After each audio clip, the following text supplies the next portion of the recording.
This landscape belongs to a world untouched for centuries, with animals just as unique as the ones found living today. However, with that said, these animals are nothing like those living today, but at the same time share features and behaviors that can be comparable to modern animals. These animals, both herbivores and carnivores, live in an environment different from what the Earth looks like now.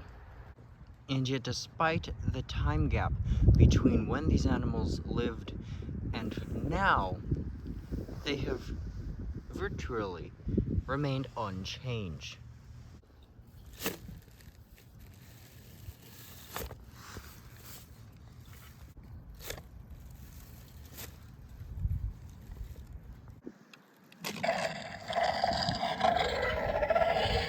Giganotosaurus, a dinosaur. The island's apex predator in the southeastern region. This is one of the largest carnivorous dinosaurs on Dinosaur Island.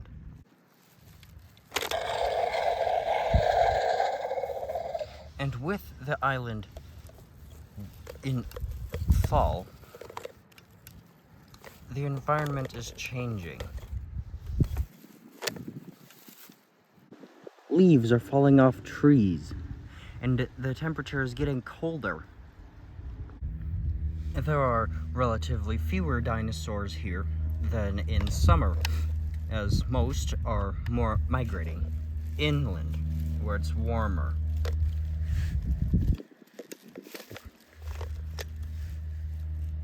Usually, only large carnivores stay behind the longest period of time. And despite the changing weather conditions, there is still competition.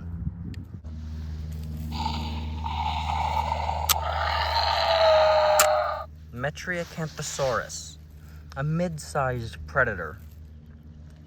They usually live alongside coastlines and riverbanks.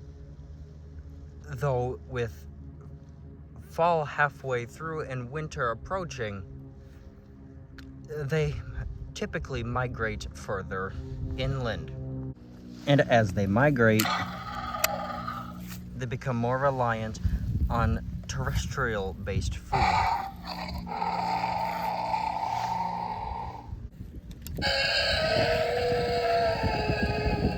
Food which, at this time of the year, is usually acquired by stealing from apex predators.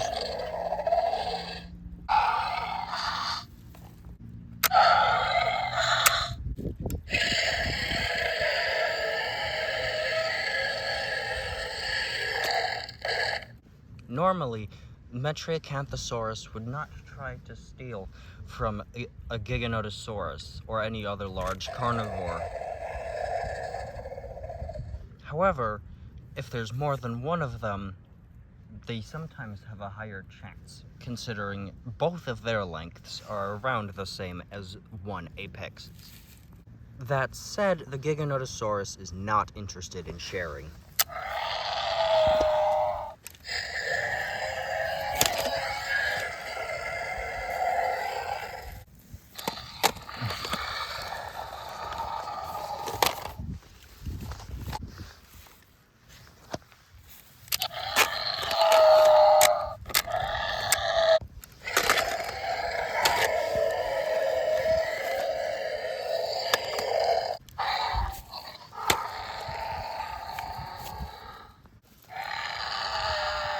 Realizing the Carcharodontosaur is not going to share,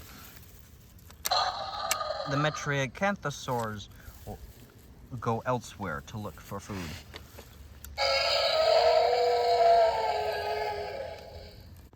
Meaning the apex can keep its meal and won't have to hunt again, or won't be able to, whichever comes first, for another week or so. Not everything on Dinosaur Island is massive. small compared to Giganotosaurus and other apexes, and one of the few herbivores who stays behind as winter approaches, Gallimimus is an opportunistic feeder who feeds on plants when necessary. They also travel in groups, which helps keep themselves protected from predators. However, dried leaves don't give everything that these dinosaurs require for nutrients. And in the fall, approaching winter, insects and small lizards are usually hard to come by. Thankfully for these guys, larger predators exist.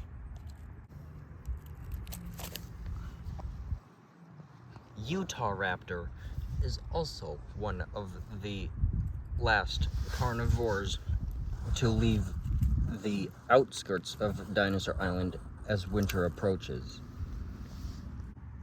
Its large size and intimidating appearance, including its 15-inch toe claw, may seem like it represents a large threat to the Gallimimus, and usually it would. However, it has an issue, and only the Gallimimus could fix it. Being a large raptor, it is a ferocious predator and eats a lot. However, that said, meat and parasites often get stuck between its teeth, and so it requires other animals to help clean its teeth.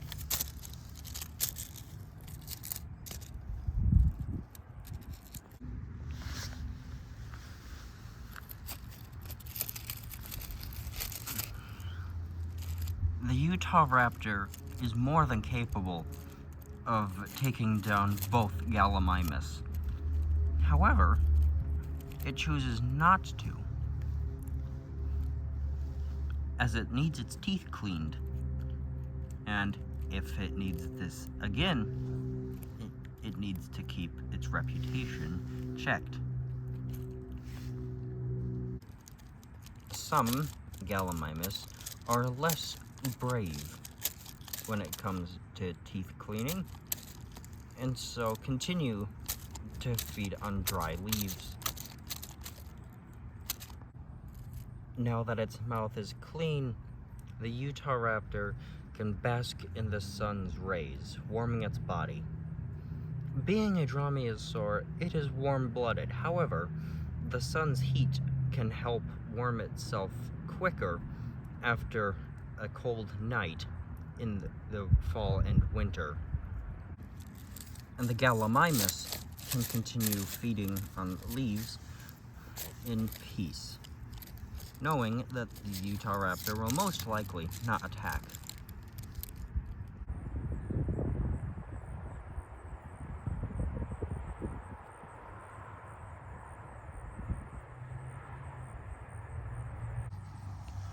Water holes like this one are abundant on Dinosaur Island, although relatively small ones like this one can be heavily guarded by large predators.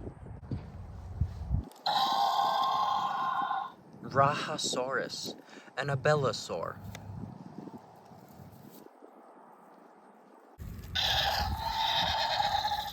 This predator is a speed hunter, capable of running long distances to catch its prey. And if it's attacking a more difficult prey item, they can hunt in groups.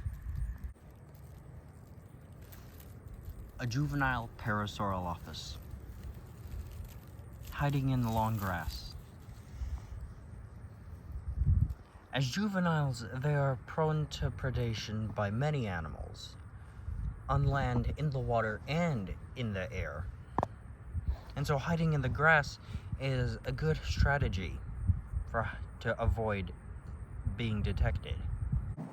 However, its brighter back and crest can give it away, especially if viewed from above. Although the same could be said for Rahasaurus, in addition to it being larger, there are also variants of its patterns.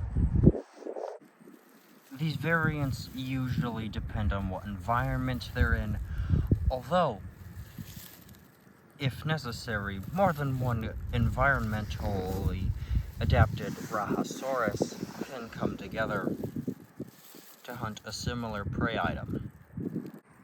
Although a juvenile Parasaurolophus may not seem like a difficult animal to hunt on one's own,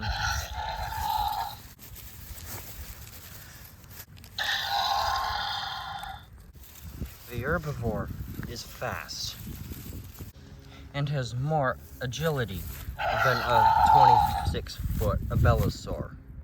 And so that is where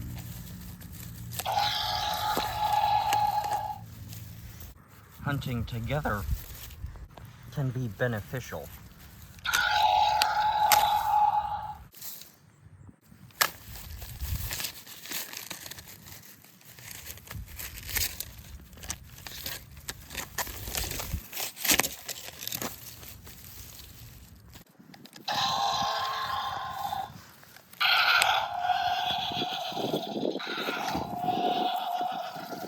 Now, this is a small meal, and so the Rahasaurs will have to share. But later on in the year, they will most likely be able to hunt larger prey again.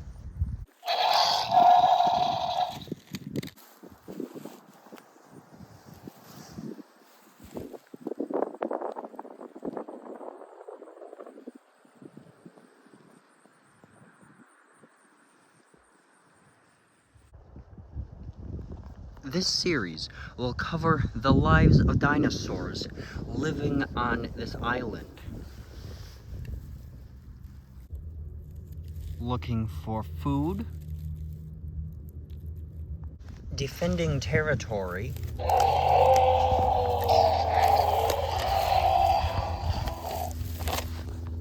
looking for mates,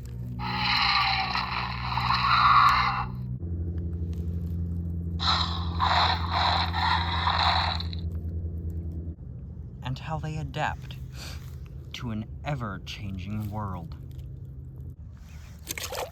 This series will display how dinosaurs and their relatives live today in a world undiscovered, undisturbed by man.